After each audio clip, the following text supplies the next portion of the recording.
Según Génesis 47, 12, 27, durante la sequía en Egipto, José almacenó y preservó el alimento. Para subsistir, la gente tuvo que venderlo todo y, al fin, incluso a sí mismos. Ese es el precio de vencer.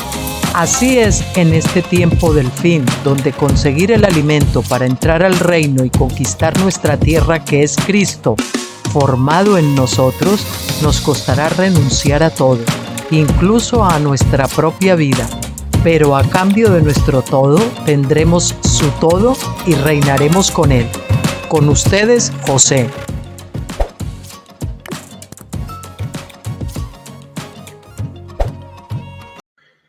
Hola, buenas tardes a todos, ¿cómo están? Bienvenidos, aquí estoy de nuevo con ustedes, 2 de febrero del 2024 y son ahora las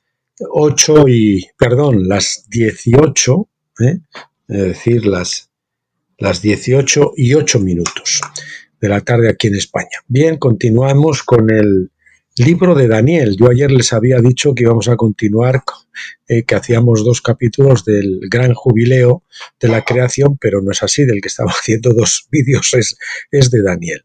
Así que ayer estuve repasando un capítulo de esos, pero no tocaba, por eso no grabé vídeo, y entonces hoy tuve que volver ayer a releer estos capítulos que vamos a grabar hoy, y entonces veremos hoy este capítulo 12 y 13, y luego el 14 y el 15 del libro de Daniel. Atención, porque son unos capítulos muy interesantes y ya saben que el libro de Daniel profetiza muchas cosas sobre la caída de Babilonia, y que van a tener sus paralelismos en la caída del globalismo, de Misterio Babilonia en la etapa actual, y especialmente estos capítulos que vamos a ver hoy y Dios mediante el lunes que viene, pues lo hacen, están profetizando y nos dan muchas pistas de por dónde pueden ir los tiros en cuanto a la caída de Misterio Babilonia. Bien, vamos allá. Capítulo 12, la razón de la caída de Babilonia. Cuando ninguno de los sabios de Babilonia pudo interpretar el significado de la escritura en la pared, la madre del rey, la reina Nitocris, se acordó de Daniel. Ella era hija de Nabucodonosor. Cuando consideramos también sus proyectos de construcción pasados y los preparativos para fortificar la ciudad, parece que ella era la única con verdadera sabiduría en la casa.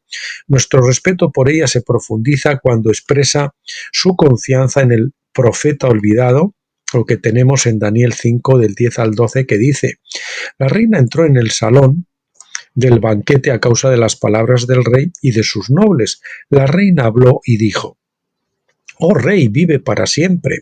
No dejes que tus pensamientos te alarmen o que tu rostro se ponga pálido. Hay un hombre en tu reino en quien hay un espíritu de los dioses o de Dios, de los dioses santos o de Dios, o del Dios santo, ¿no? Y en los días de tu padre se halló en él iluminación, perspicacia y sabiduría como la sabiduría de los dioses o Dios. Y el rey Nabucodonosor, tu padre, el rey, lo nombró jefe de los magos, conjuradores, caldeos y adivinos. Esto se debió a que un extraordinario espíritu, conocimiento y perspicacia, interpretación de sueños, explicación de enigmas y resolución de problemas difíciles, es decir, desatar nudos, se encontró en este Daniel, a quien el rey llamó Belsasar, que se llame ahora, dice la reina, que se llame ahora Daniel, y él declarará la interpretación. Nabucodonosor no era en realidad el padre de Belsasar, sino su abuelo, por parte de su madre, su abuelo por parte de su madre. Nabónido, el padre de Belsasar, se había casado con la hija de Nabucodonosor. El término padre en aquellos días se usaba para cualquier antepasado o incluso antecesor. Solo podemos especular sobre la condición y el estado mental de la reina en este momento. Su esposo, Nabónido, estaba escondido después de haber sido derrotado en la batalla de Opis. El ejército persa estaba a las puertas. Ella había construido muchos giros y vueltas en el Éufrates a su paso por Babilonia para hacer virtualmente imposible intentar conquistar la ciudad usando barcos. Sin embargo, de repente, en el banquete, ella fue la única que dijo la verdad con calma, y que recordó a Daniel por las crisis espirituales anteriores que habían ocurrido en tiempo de Nabucodonosor. En Daniel 4 se le advirtió al rey Nabucodonosor que cambiara sus caminos y gobernara el reino de acuerdo con la mente de Dios. Cuando falló en cambiar sus caminos, se vio humillado hasta que supo que había un Dios en el cielo que gobernaba, reconoció que había un Dios en el cielo que gobernaba como Rey de Reyes. Pero esto había ocurrido muchos años antes. Debido a que el propio Belsasar, que coincidencia que se llama igual que el nombre que le habían puesto a Daniel, ¿verdad?, no había tenido la misma experiencia que su predecesor, la lección se perdió y parece que incluso el mismo Daniel fue olvidado. Sin embargo, la lección que Dios le había enseñado a Nabucodonosor en el capítulo 4 no fue solo para él personalmente, sino también para el reino de Babilonia. Esto causó que Belsasar fuera tan responsable como Nabucodonosor de reconocer la soberanía de Dios. El fracaso de toda carne. Debido a que Dios le había quitado el mandato de dominio al rey de Judá, y se lo había dado al rey de Babilonia, esto significaba que los reyes de Babilonia se hicieron responsables de cumplir con los términos del mandato de dominio. Génesis 1:28 nos dice que esta responsabilidad era sojuzgar o someter la tierra. El Salmo 8:6 agrega: todo lo pusiste debajo de sus pies. El apóstol Pablo interpreta esto más allá, mostrando que Cristo era el heredero de todas las cosas, y puesto que los reinos de los hombres no habían podido cumplir con los términos del mandato de dominio, Cristo mismo vino a poner todas las cosas bajo los pies del Padre. Primera de Corintios 15, 25 al 28. Los reinos de los hombres cayeron uno tras otro, porque se negaron a cumplir los términos del mandato de dominio. Tal era una conclusión inevitable, por supuesto, pero no obstante Dios a su vez los eligió a todos, dando a cada reino la oportunidad de ser elegido, entre comillas, y de hacer lo que el pueblo elegido era responsable de haber hecho, ¿no?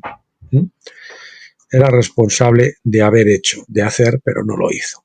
Y tenga en cuenta que Dios le había dado la primera oportunidad a Judá. Judá fue la primera de las naciones que no pudo poner todas las cosas bajo sus pies. Al final, cuando toda carne haya fallado, Cristo mismo triunfará junto con su cuerpo, los santos del Altísimo, quienes recibirán el mandato de dominio después de que los reinos de los hombres hayan fallado completamente. Daniel 7, 22 al 27. Todos estos 4 imperios bestios a través de todos estos siglos, de 2520 años, si no me confundo, pues se han demostrado inútiles para cumplir, para producir el fruto del Espíritu y gobernar la tierra con rectitud, ¿no?, conforme a los patrones, a los parámetros de Dios. Belsasar llama a Daniel. Daniel 5, del 13 al 16 dice: entonces llevaron a Daniel ante el rey, y el rey habló y dijo a Daniel: ¿eres tú ese Daniel, uno de los desterrados de Judá, que mi padre el rey trajo de Judá? Aparentemente Belsasar nunca había conocido a Daniel personalmente porque no sabía cómo era el profeta. Sin embargo, había escuchado las historias del pasado. Ciertamente él sabía cómo fue humillado Nabucodonosor durante unos 7 años. Y dice así: ahora he oído de ti, continúa diciendo Belsasar, ahora he oído de ti que hay un espíritu de los dioses en ti, y que en ti se ha hallado iluminación, perspicacia y sabiduría extraordinaria. Hace poco me trajeron a los sabios y a los conjuradores para que leyeran esta inscripción y me dieran a conocer su interpretación, pero no pudieron declarar la interpretación del mensaje. Hoy en día, los oligarcas de Misterio Babilonia, dice el Dr. Jones, y de todas las grandes corporaciones tienen astrólogos en su personal remunerado, aconsejándoles sobre el momento más favorable, según las posiciones de las estrellas, ya saben, astrología, no astronomía, que es una ciencia, sino astrología, que es ocultismo, para concluir cualquier negocio importante. Pero al final ellos también fracasarán en evitar el colapso de Babilonia, porque sus magos y conjuradores no conocen la mente de Dios. Su consejo se basa en el interés personal, empresarial y político y en el mantenimiento de sus posiciones de poder, enriquecimiento y demás, más que en el cumplimiento de los términos del mandato de dominio, que es gobernar con justicia y producir los frutos del reino, ¿no? Producir el fruto del Espíritu Santo en ellos, lógicamente, y en las demás. Pero personalmente, continúa Belsasar, he oído de ti que eres capaz de dar interpretaciones y resolver problemas difíciles. Ahora bien, si puedes leer la inscripción y darme a conocer su interpretación, te vestirás de púrpura y llevarás un collar de oro alrededor de tu cuello y tendrás autoridad como el tercer gobernante del reino. Belsasar asumió que el profeta, como él mismo, estaba más interesado en el dinero y el poder que en otra cosa. Supuso que el profeta, como los otros sabios de Babilonia, querría ser reconocido por su sabiduría y ascendido a un puesto más alto en el gobierno. Pero estaba equivocado, como leemos en Daniel 5:17, que dice: entonces Daniel respondió y dijo ante el rey: quédate con tus dones o da tus recompensas a otros, sin embargo leeré la inscripción al rey y le daré a conocer la interpretación. Y ahí imagínense a todos los demás desmayados, ¿no? Normalmente rechazar un regalo es un insulto para quien lo da, pero en esta ocasión el rey se asustó lo suficiente, por la mano en la pared, lógicamente, como para pasar por alto el insulto y así poder conocer el significado de la escritura. Bien, pasamos a otro epígrafe, la razón por la que Babilonia estaba siendo condenada. Para entonces Daniel debe haber visto la inscripción en la pared y conocer su significado. Tenía una copia de los escritos de Jeremías, Daniel 9:2, y debido a que lo habían llevado a Babilonia hacia el comienzo del reino babilónico, ciertamente sabía que los 70 años de la profecía de Jeremías estaban llegando a su clímax. Entonces, a poco que tuviera discernimiento, pues blanco y en botella dijo: esto es leche. Te viene el palo, Belsasar. Bien, en Daniel 5, del 18 al 24, el profeta le da a Belsasar la razón del derrocamiento de Babilonia. Comienza recordándole la lección que Dios le había enseñado a su padre, es decir, a su abuelo Nabucodonosor, o bisabuelo, no lo sé. Oh rey, el Dios Altísimo otorgó soberanía, grandeza, gloria y majestad a tu padre Nabucodonosor.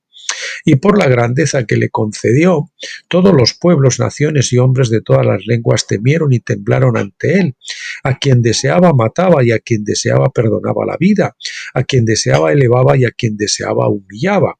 Los reyes de Babilonia eran monarcas absolutos, creían que tenían el derecho divino de hacer lo que quisieran y que Dios los respaldaría tanto si sus decisiones eran justas como injustas.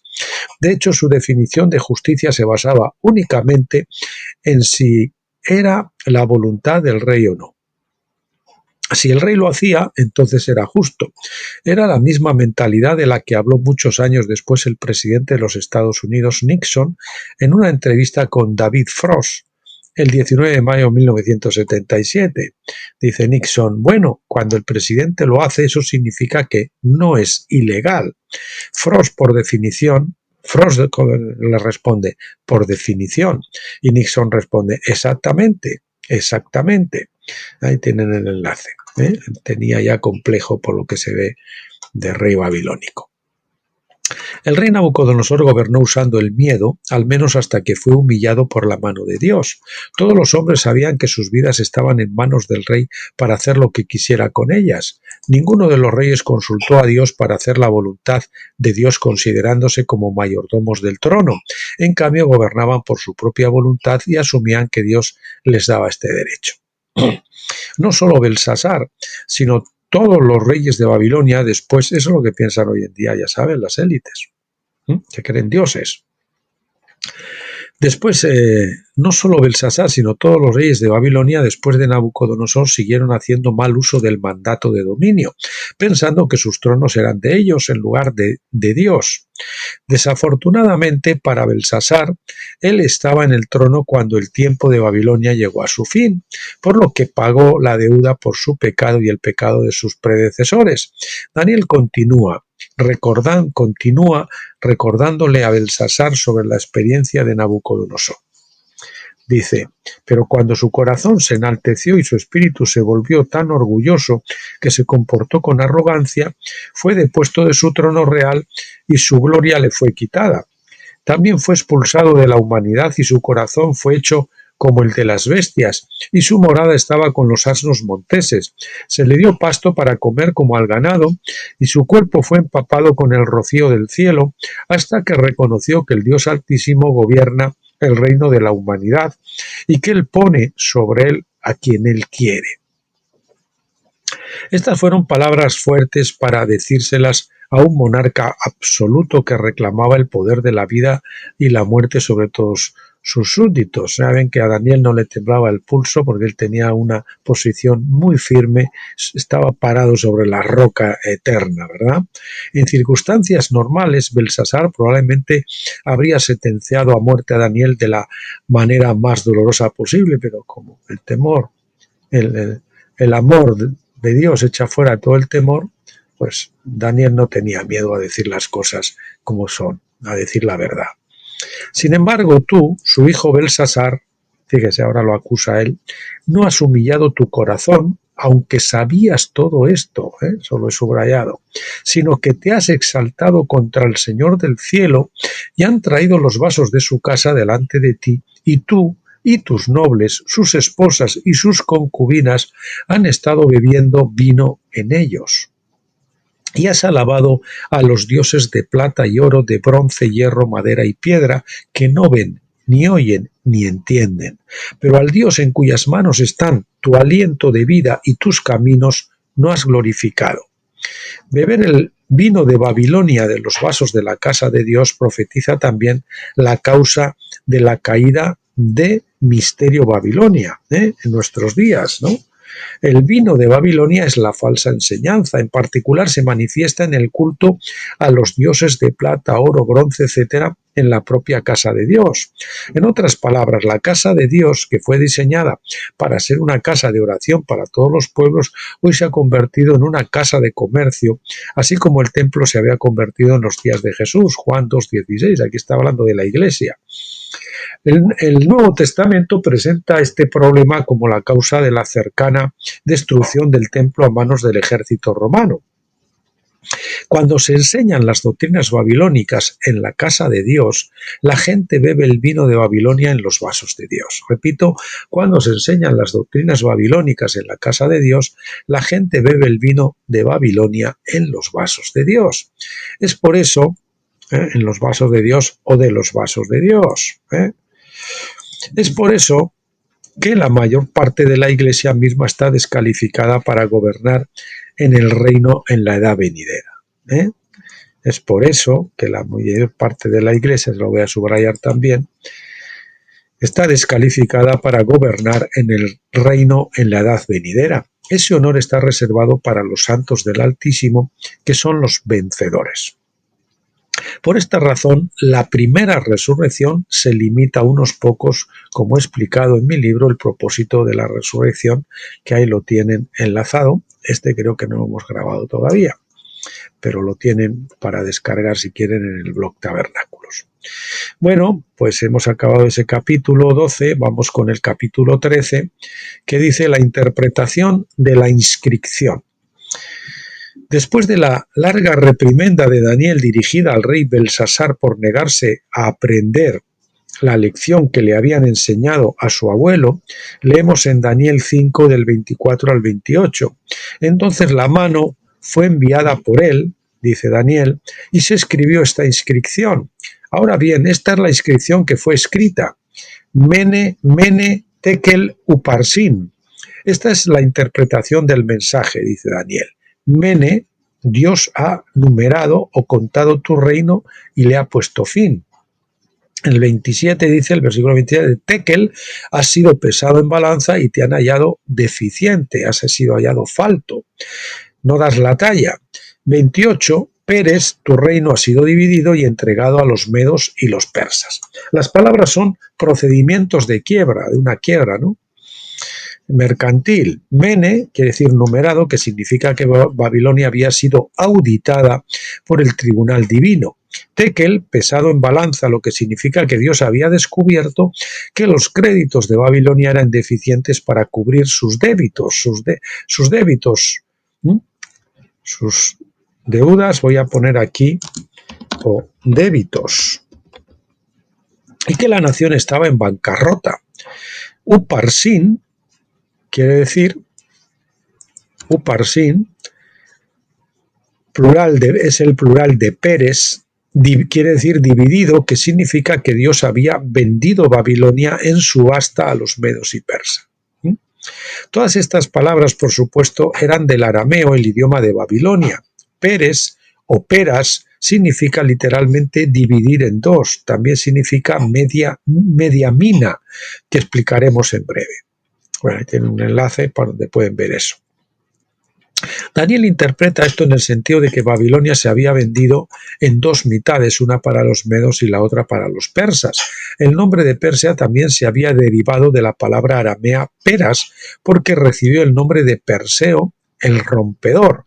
Miqueas 2:13 profetiza de la liberación de Israel del cautiverio diciendo: el rompedor, en hebreo peret, se escribe P-E-R-E-T-Z, sube delante de ellos. El rompedor sube delante de ellos, entonces el rey va delante de ellos y Yahvé a la cabeza. Perseo era la constelación que representaba la liberación de Andrómeda, la mujer encadenada, cuando mató a Cetus, el monstruo marino. En el Evangelio estelar de las estrellas, escrito en las estrellas original, Dios nombró las estrellas y constelaciones para que profetizaran de la venida de Cristo para liberar a su novia del poder de la muerte. Cetus, la ballena que se tragó a Jonás, representa a la ballena que se tragó a cenar.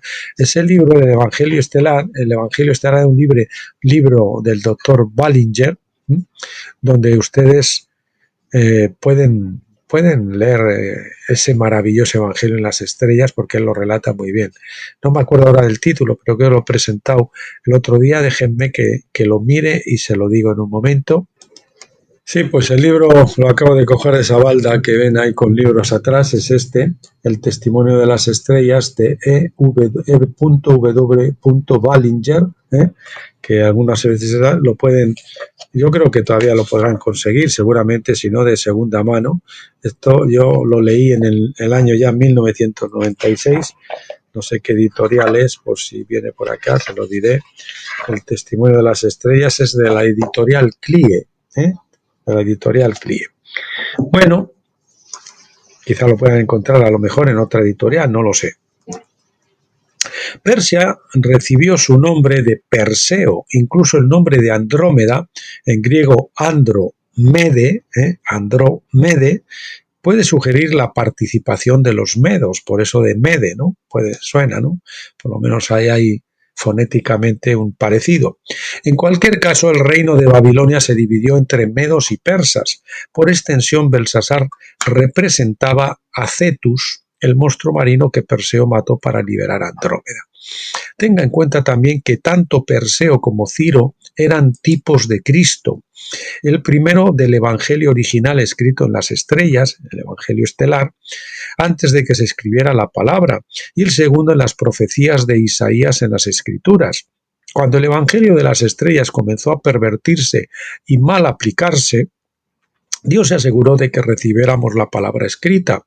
No obstante, la historia original del plan divino se escribió en las constelaciones y las escrituras a menudo se refieren a esas historias originales. Quiebra en 2520 años. El siguiente epígrafe que vamos a ver. La quiebra se iba a producir de todo el sistema de las bestias en 2520 20 años. Si traducimos la escritura en la pared del arameo al hebreo, encontramos que son términos monetarios. El arameo mene es el hebreo mina, el arameo tekel es el hebreo shekel, el arameo peras o uparsin es el hebreo peret o media mina. El mínimo común denominador es la jera, algo así como nuestro centavo. Cuando los sumamos los valores de esas monedas, comenzamos a ver la profecía a largo plazo oculta en estas palabras. Una mina es igual a 1000 jeras. Otra vez una mina, mene, 1000 jeras, shekel, 20 jeras, y peres, 500 jeras, que es media mina. El shekel 20 jeras nos lo dice Éxodo 30:13. Y si sumamos esos valores, pues nos da 2520 jeras. Babilonia cayó esa misma noche en el 537 a.C. El número total de jeras en la escritura a mano en la pared es de 2520 y esta es la revelación clave por la cual podemos entender la caída de Misterio Babilonia en nuestro propio tiempo. A ese año le sumamos los 2520 años y nos metemos en este tiempo, que eran 2014 o 2017. Ahora lo veremos. Bueno, luego vemos también que hay como 7 años que el Señor les da y tal, en fin, y llegamos al 2024, que probablemente creemos que pueda ser la caída de los globalistas. Recuerde que el mandato de dominio fue entregado en manos de varias naciones, comenzando con Babilonia en el 607 al 604 a.C. El tiempo de Babilonia para mantener el mandato de dominio fue bastante corto comparado con el resto de los imperios, y duró solo 70 años, como profetizó Jeremías. En su mayor parte, la revelación de Jeremías se limitó a Babilonia, pero a Daniel se le dio más revelación para mostrar que el mandato de dominio permanecería en manos de otras naciones durante 2520 años y luego no iba a pasar ni a los judíos ni a un anticristo, sino a los santos del Altísimo. En Lucas 21:24 Jesús se refiere a este periodo de tiempo como los tiempos de los gentiles, o mejor, los tiempos de las naciones, diciendo: y caerán a filo de espada y serán llevados cautivos a todas las naciones, y Jerusalén será pisoteada por los gentiles. La palabra de gentiles es etnos, E-T-H-N-O-S, etnos, que quiere decir naciones, hasta que se cumplan los tiempos de los gentiles o de las naciones. Jesús estaba profetizando la destrucción de Jerusalén en el año 70 después de Cristo, así como la ciudad había sido destruida en el 604 a.C. por el rey Nabucodonosor. Dijo que esto continuaría hasta que se cumplan los tiempos de las naciones, es decir, de los gentiles, de las naciones. Entendemos por la escritura en la pared que el tiempo asignado a las naciones fue de 2520 años. Las naciones, los gentiles, el sistema de gobierno al margen de Dios iba a permanecer en este tipo de imperios o de naciones por 2520 años. Hace más de un siglo, ciertos eruditos de la Biblia predijeron la liberación de Jerusalén en el año 1917, porque eso fue 2520 años después, porque eso fue o era, si ellos lo estaban prediciendo, es que porque eso era 2520 años después de que Nabucodonosor tomó Jerusalén en el 604 a.C. De hecho, el general Allenby tomó Jerusalén en 1917, hacia el final de la Primera Guerra Mundial. Sin embargo, eso cumplió la profecía solo parcialmente, porque aquellos eruditos no tomaron en cuenta el hecho de que la tercera nación bestia, Grecia, fue privada de un siglo de su tiempo, que fue asignado entre el 163 y el 63 a.C. Durante ese tiempo Jerusalén fue independiente, que son los tiempos de los gentiles, se mantuvieron en suspenso durante todo un siglo. Y de ellos, a los 2520 años que respondía, se les quitaron indebidamente, dejámoslo así entre comillas, aunque Dios lo consintió, 100 años en el tiempo del imperio griego, con la rebelión de los macabeos, y entonces pues esos tenían que ser para que se cumplieran los 2520 años completos que se habían profetizado, que el Señor, que Dios había asignado a las naciones bestias, pues tenían que sumarse esos 100 años, que fue hasta ahora. Hasta el 2014, que luego vamos a ver cómo llegamos hasta el 2. Bueno, eso lo explica el doctor, lo hemos explicado en varios artículos, en varios libros y demás, pero yo al final me lío cómo se llega al 2024, ¿no? Bien. Durante ese tiempo Jerusalén fue independiente, como digo, los tiempos de los gentiles se mantuvieron en suspenso durante todo un siglo. En 604 a.C., Jerusalén capturada por Nabucodonosor. Aquí tenemos 100 años de independencia dentro de los 2520 años y luego tenemos de 1917 al 2017, sería sumando esos 100 años, 2017, quedan 7 que nos llevan a 2024. Bueno, este fue el siglo final de la Edad Griega, que terminó cuando Roma tomó Siria y Judea en el 63 a.C. Luego, en el 163 a.C., al Cuarto Imperio Roma se le dio el mandato de dominio y los tiempos de los gentiles continuaron contando en el tribunal divino año tras año. Entonces, en 1917, Jerusalén fue tomada por el general Allenby, 2520 años después de Nabucodonosor, pero el tiempo de los gentiles tuvo que continuar hasta 2017 para tener en cuenta el siglo perdido por Grecia.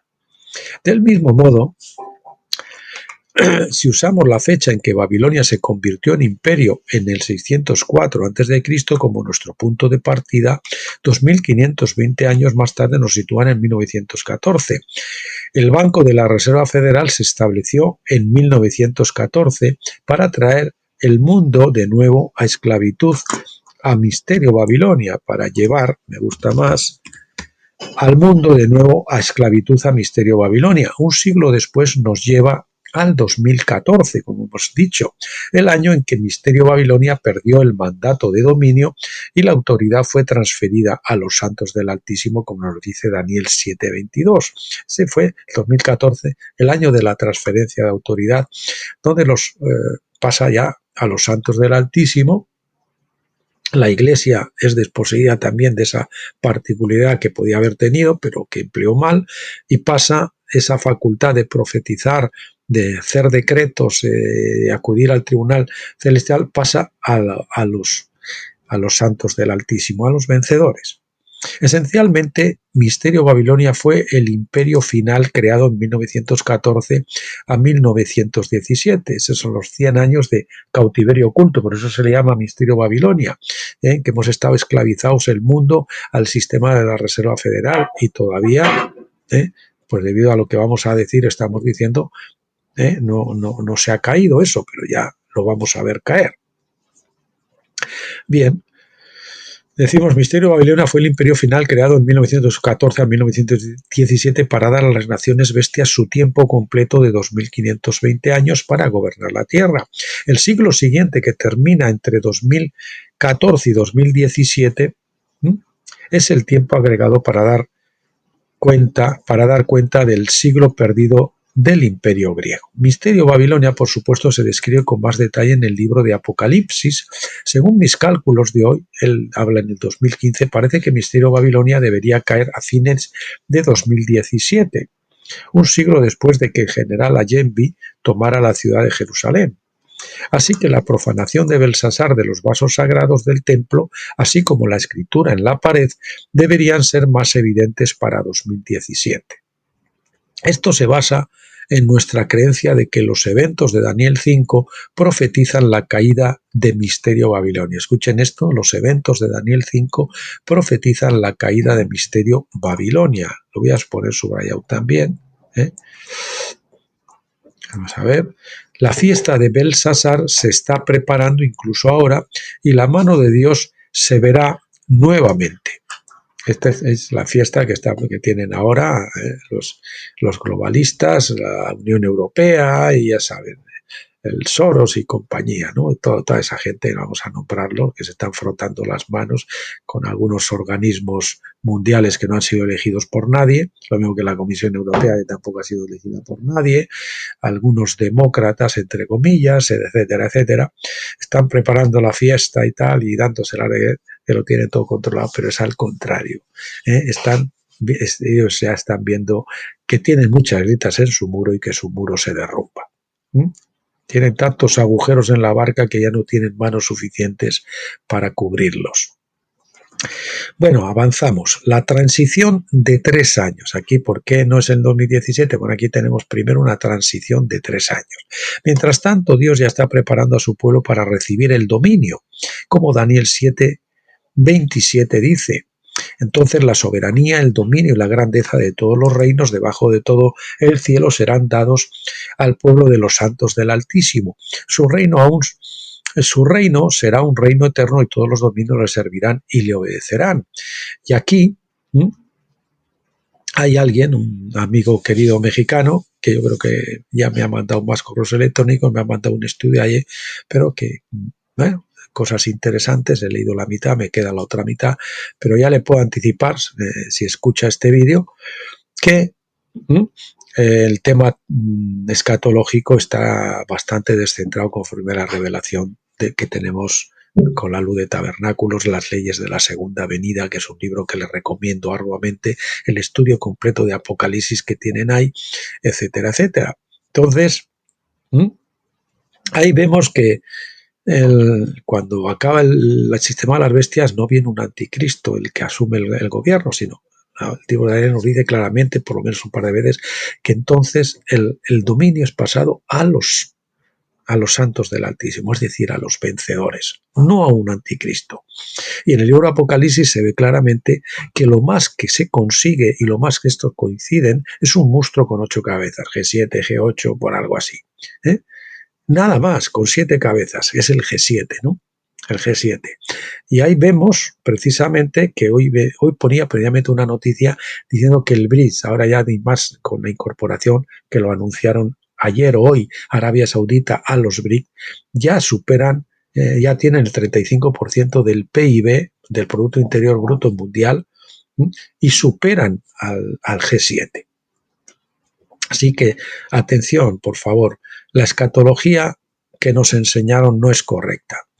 Tenemos que adecuar nuestras doctrinas con la luz que el Señor está derramando ahora, que es una luz más potente. Recuerden que en Pentecostés no se ve claramente, porque hay un velo todavía que dificulta la visión. Hay que entrar al lugar santísimo, a la tercera fase, Pascua, Pentecostés, tabernáculos, atrio, lugar santo, lugar santísimo, para que podamos tener discernimiento cabal.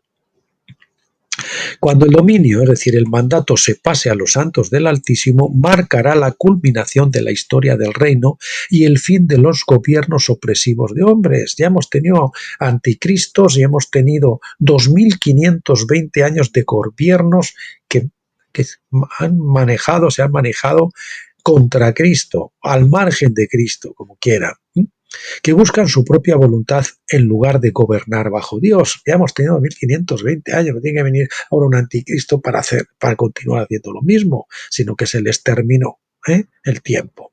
Hubo una transición de 3 años del 607 al 604, donde el mandato de dominio fue transferido de Judá a Babilonia. Hubo 3 años de transición.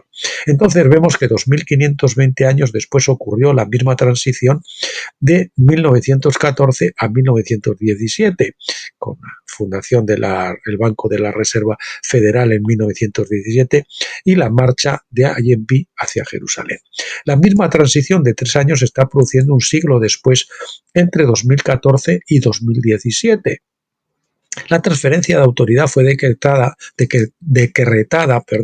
en la Corte Divina en octubre de 2014, poniendo al reino en un ciclo de 3 años, creo, hacia, eso dice el doctor Stephen Jones, creo, no lo afirma rotundamente, creo, hacia el derrocamiento de Misterio Babilonia. en 1917. Le tomó 3 años al rey Nabucodonosor tomar Jerusalén, del 604 en el 604, después recibiendo el mandato de dominio en el 607.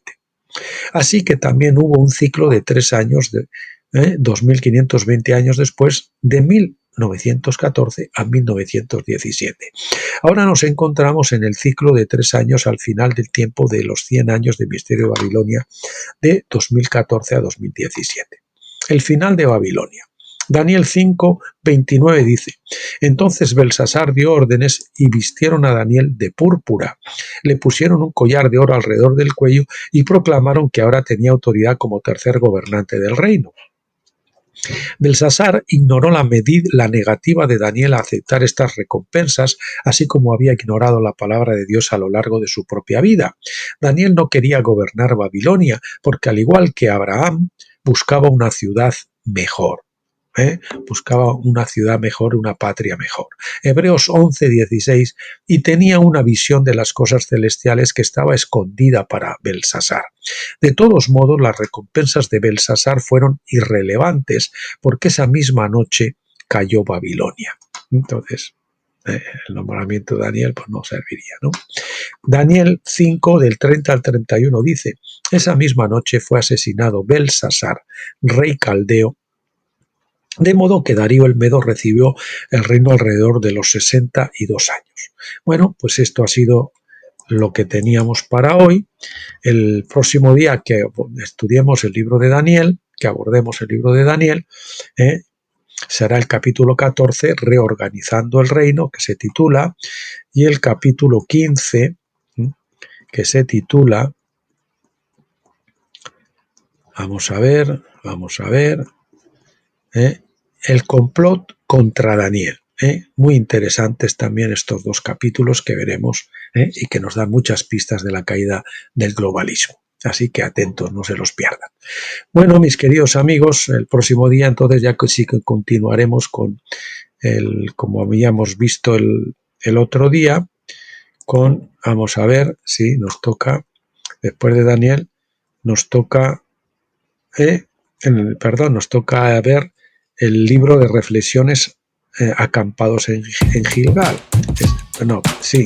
Reflexiones acampados en Gilgal, que veremos 2 nuevos capítulos que creo que también van a ser muy interesantes, no el gran jubileo. Y después viene, pues eso, el secretos del tiempo, y después viene el jubileo de la creación. Tengo una empanada con los 3 libros que es que se me va la onda, ya me pueden disculpar. Bueno, queridos amigos, hermanos, un placer, un gusto que me hayan acompañado hasta aquí. Les bendigo a todos en el nombre del Señor. Ojalá que pasen un fin de semana agradable, en comunión con el Señor y para descansar, etcétera, divertirse también. Y nada, pues les emplazo para el lunes, Dios mediante, y hasta entonces pásenlo bien.